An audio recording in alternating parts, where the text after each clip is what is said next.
Welcome back to my channel Excel 101। मैं हूं रिजवान रजाक और आप सबको मेरा सलाम। जैसे कि आप जानते हैं कि हम फाइनेंशियल फंक्शंस की सीरीज स्टार्ट कर चुके हैं और इससे पहले हम फ्यूचर वैल्यू यानी एफवी और प्रेजेंट वैल्यू यानी पीवी को डिटेल में कवर कर चुके हैं। और आज हम इसी सीरीज का एक बहुत इंपॉर्टेंट और प्रैक्टिकल टॉपिक सीखने वाले हैं, नेट प्रेजेंट वैल्यू यानी एनपीवी। सच कहूं तो जब हम एनपीवी को बुक्स में पढ़ते हैं या फाइनेंस की क्लासेस में सीखते हैं तो बहुत दफा ये कॉन्सेप्ट कंफ्यूजिंग लगता है। क्यों? क्योंकि बुक्स में कैलकुलेशंस मैनुअली होती हैं, डिस्काउंटिंग होती है, प्रेजेंट वैल्यू निकालना पड़ती है, रिस्क और रेट्स को समझना पड़ता है और बहुत सारी मैथमेटिकल चीजें इन्वॉल्व हो जाती हैं। और ऑनेस्टली ये सारी चीजें इंपॉर्टेंट भी हैं, स्पेशली अगर आप फाइनेंस फील्ड में हैं। कॉन्सेप्ट स्ट्रांग होना बहुत जरूरी है। मैंने भी इस वीडियो को क्रिएट करने से पहले अपने कई फाइनेंशियल एक्सपर्ट दोस्तों से इस कॉन्सेप्ट को डिस्कस किया और प्रैक्टिकल अंडरस्टैंडिंग ली, ताकि मैं आपको इस कंसेप्ट को सिंपल और इजी वे में समझा सकूं। लेकिन अच्छी बात यह है कि माइक्रोसॉफ्ट एक्सेल हमें ये सारी कॉम्प्लेक्स कैलकुलेशन सेकंड्स में कर देता है। बस हमें करेक्ट कैश फ्लोज का पता होना चाहिए, करेक्ट डिस्काउंट रेट्स का पता होना चाहिए और करेक्ट पैरामीटर्स देने होते हैं, ताकि एक्सेल हमें ये काम इंस्टेंटली बता दे कि इन्वेस्टमेंट लेनी चाहिए या नहीं, बिजनेस प्रॉफिटेबल है या नहीं, लोन बेनिफिशियल है या कॉस्टली। और आज की इस वीडियो में आपको सिर्फ फॉर्मूला नहीं सिखाऊंगा, बल्कि 5 रियल लाइफ एग्जांपल्स के थ्रू प्रैक्टिकल बताऊंगा कि एनपीवी असल में काम कैसे करता है। तो वीडियो को एंड तक जरूर देखेगा, क्योंकि ये कॉन्सेप्ट फाइनेंस, बिजनेस और इन्वेस्टमेंट्स में बहुत ज्यादा यूज होते हैं। सबसे पहले हम बात करते हैं एनपीवी के फॉर्मूला के बारे में। एनपीवी का मतलब होता है फ्यूचर कैश फ्लोज को आज की वैल्यू में कन्वर्ट करना और फिर उसको इनिशियल इन्वेस्टमेंट से कंपेयर करना। सिंपल लाइन याद रखें दोस्तों, आज का पैसा फ्यूचर के पैसे से ज्यादा वैल्यूएबल होता है। फॉर एग्जाम्पल, अगर कोई आपको 1 लाख आज दे या 1 लाख 3 साल बाद दे, तो ऑब्वियसली आज वाला पैसा ज्यादा वैल्यूएबल है। इसी लॉजिक को एनपीवी यूज करता है और एनपीवी बेसिकली हमें ये डिसीजन देता है क्या फ्यूचर में आने वाला पैसा इतना वैल्यूएबल है कि आज इन्वेस्टमेंट करना वर्थ इट होगा। फॉर्मूला की अगर हम बात करें तो फॉर्मूला बहुत सिंपल है दोस्तों, present value of future inflows minus initial investment. अगर रिजल्ट पॉजिटिव आए तो इन्वेस्टमेंट अच्छी है, यानी कि इन्वेस्टमेंट इज गुड, हमें करना चाहिए। लेकिन अगर आंसर नेगेटिव आए तो इसका मतलब है कि इन्वेस्टमेंट अच्छी नहीं है, तो इसका मतलब है कि हम इसको नहीं करना चाहिए। अब हम इसी कॉन्सेप्ट को प्रैक्टिकल एग्जांपल में अप्लाई करेंगे दोस्तों। तो चलिए बढ़ते हैं अब एक्सेल शीट की तरफ, जहां पे हम प्रैक्टिकल एग्जांपल्स के साथ एनपीवी को सीखेंगे दोस्तों हम एनपीवी की पहली एग्जांपल में स्मॉल बिजनेस इन्वेस्टमेंट देखते हैं। फॉर एग्जांपल, हम एक बिजनेस स्टार्ट करना चाहते हैं जिसकी इनिशियल इन्वेस्टमेंट हमारे पास 1 लाख रुपया है और उसके पे जो हमें डिस्काउंट रेट मिलने वाला है वो है 10%। फ्यूचर कैश फ्लोज की अगर हम बात करें तो हमें ईयरली जो कैश फ्लोज मिलेगा, जो प्रॉफिट हमें मिल रहा है, जो हम इससे अर्न कर रहे हैं, वो अमाउंट्स भी दी गई हैं। तो एनपीवी को कैलकुलेट करने के लिए तमाम पैरामीटर्स हमारे पास मौजूद हैं और हम सिंपली इस एग्जांपल की मदद से एनपीवी कैलकुलेट कर सकते हैं। एनपीवी को सबसे पहले एक्टिव करेंगे, इक्वल प्रेस करेंगे एनपीवी। एनपीवी को जैसे ही हमने एक्टिव किया तो मेरे पास इसके पैरामीटर्स भी शो हो गए। पहला पैरामीटर है दोस्तों इसका रेट, कि हमें क्या डिस्काउंट रेट मिलने वाला है। उस रेफरेंस को हम सिलेक्ट कर देंगे, कोमा प्रेस करेंगे, अब आ रहा है वैल्यू 1 2 3। इस तरह से हमारे पास जो कैश फ्लो होगा हम यहाँ पे ऐड कर सकते हैं। लेकिन हम इस फॉर्मूला में एक एक अमाउंट सेलेक्ट करने के लिए पूरी रेंज भी सिलेक्ट कर सकते हैं। जैसे कि मैंने इस रेंज को सिलेक्ट किया, ब्रैकेट को बंद कर दिया।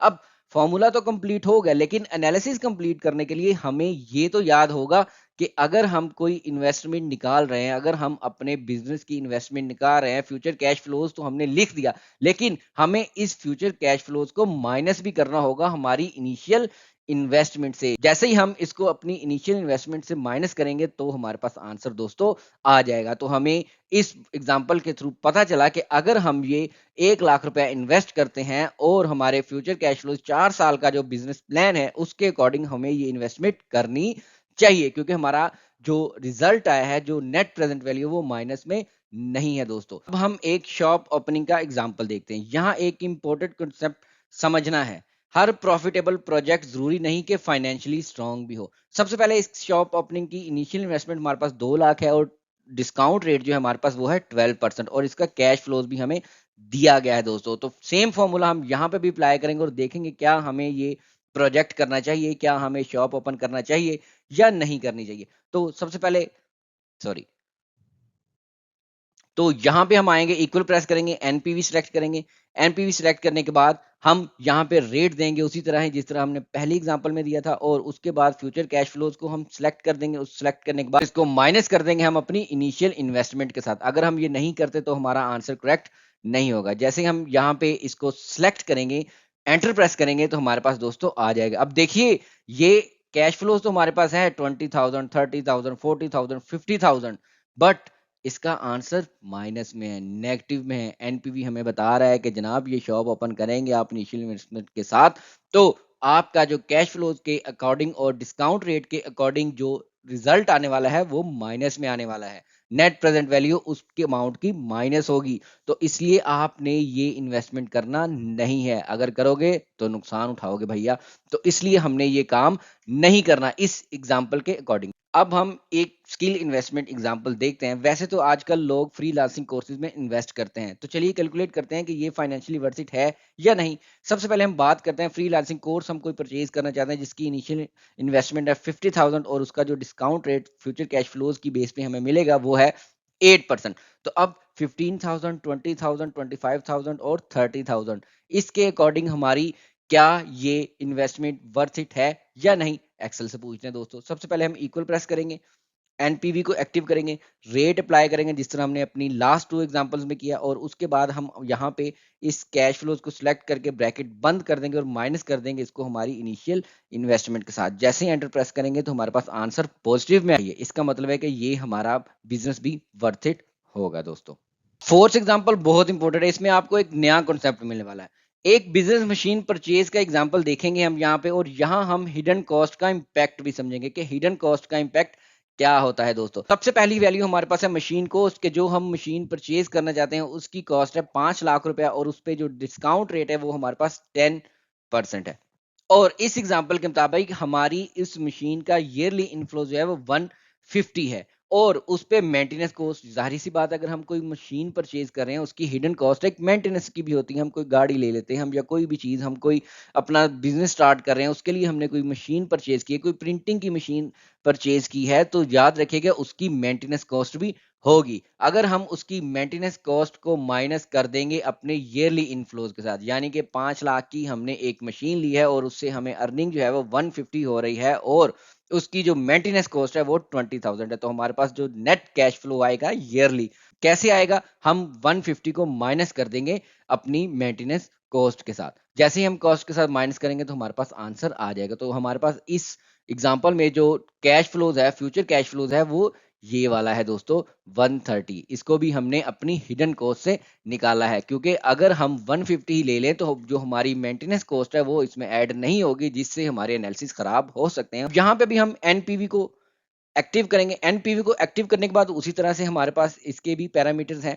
यहाँ पे हम रेट अप्लाई करेंगे, हमारे पास 10% है, और उसके बाद जो हमारे पास फ्यूचर कैश फ्लोज है वो एक ही वैल्यू है, इस बार 150 या 20 नहीं है, सिर्फ एक ही कैश फ्लो है हमारे पास जो कि 130 की सूरत में। उसको हम ब्रैकेट बंद कर देंगे और इसके बाद हम मशीन कॉस्ट के साथ इसको माइनस कर देंगे, एंटर प्रेस करेंगे, तो दोस्तों हमारे पास आंसर आ गया। ये हमें बता रहा है कि जनाब आप ये जो 5 लाख रुपए की मशीन परचेज करने लगे हो जिसपे आपको 10% डिस्काउंट रेट मिलेगा, और फिर ईयरली इनफ्लोज 150 है, मेंटेनेंस कॉस्ट को माइनस करने के बाद आपका फ्यूचर कैश फ्लोज 130 रह गया, तो ऐसा काम ना कीजिएगा। ये इन्वेस्टमेंट माइनस में है, नेगेटिव इंपैक्ट आ रहा है इसका, तो आपने ये मशीन परचेज नहीं करनी दोस्तों। लास्ट सिनेरियो में हम देखेंगे प्रॉपर्टी इक्वल प्रेस करेंगे, एनपीवी को एक्टिव करेंगे। पहले मैं फॉन्ट का साइज इंक्रीज कर लूं ताकि आपको इजीली नजर आ सके। तो अब हम एनपीवी को एक्टिव करेंगे। एनपीवी को एक्टिव करने के बाद हमारे पास जो इस इन्वेस्टमेंट में रेट है वो है 12%। 3 ईयर का सेलिंग प्राइस है, वो हमारा कैश फ्लो है, तो हम यहाँ पे उसको टाइप कर देंगे और उसके बाद हम माइनस कर देंगे हमारी इन्वेस्टमेंट के साथ। तो जैसे ही हम एंटर प्रेस करेंगे हमारे पास आंसर आ जाएगा। तो दोस्तों यहाँ पे हमारे पास इस इन्वेस्टमेंट के अकॉर्डिंग जो फिगर आई है, नेट प्रेजेंट वैल्यू आई है, वो 250 आया है, तो इसका मतलब है कि ये इन्वेस्टमेंट वर्थ इट है। वीडियो के एंड में दोस्तों मैं आपको एक बहुत इंपॉर्टेंट बात और बताना चाहता हूँ कि माइक्रोसॉफ्ट एक्सेल सिर्फ कैलकुलेशंस नहीं करता, ये आपको बेटर फाइनेंशियल डिसीजंस लेना भी सिखाता है, और इसलिए फाइनेंशियल फंक्शंस को प्रॉपरली समझना बहुत इंपॉर्टेंट होता है। तो दोस्तों ये थी आज की वीडियो। अब हमारी मुलाकात होगी एक नई वीडियो के साथ, तब तक के लिए अपना ख्याल रखिएगा। अल्लाह हाफिज।